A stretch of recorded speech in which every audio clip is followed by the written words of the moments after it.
There's plenty of watermelon on Guido Island. In fact, it's famous for it. This island is one of the few in the Maldives not to have any tourists. The focus here is agriculture. Much of the food eaten in this new Muslim democracy is imported. Imported because the soil in many areas is ruined. It's too salty to grow crops as a business. The water used to irrigate the land, drawn from beneath the island, is fresh, but it hasn't always been so. The 2004 tsunami hit the island with such devastating force that most of the soil was either washed away or ruined.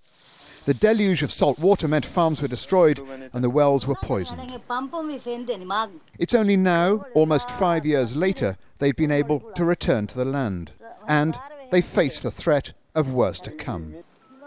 If global warming continues unchecked, the land will be inundated and ruined again by the salt, this time forever. Sea level is almost ground level, maybe 1.5 feet actually. During high tide, it's almost ground level.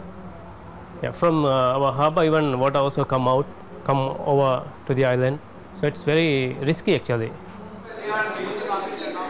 Classrooms like this one, now full of enthusiastic students at the island's popular and successful school, will gradually empty because for many rising sea levels will mean there's no reason to stay.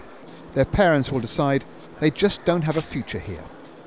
In the fields, these tomato and eggplants need vast amounts of water to survive the fierce midday heat. The poor quality of the earth, though, just makes life harder for the farmers.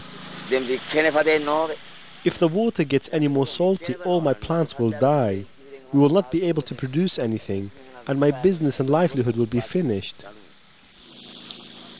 The government is well aware that reliance on foreign imports makes it vulnerable, and its climate change campaign is trying to encourage more modern farming methods.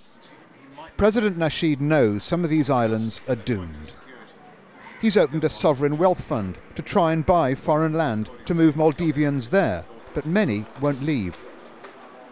The elderly will stay because at the moment there's nowhere for them to go. In the harbour, the water is rising, and at high tide is just inches from the top of the wall. If the seas continue to rise at the predicted rate, the oceans will drown the island and end any hope of a farming future. It's a bleak assessment, but it's also a very clear physical example of the creeping destructive power of global warming. The farmers on this island are trusting their leaders in Copenhagen, not just with their livelihoods, but also their very futures. Stephen Cole, Al Jazeera, Guido Island, the Maldives.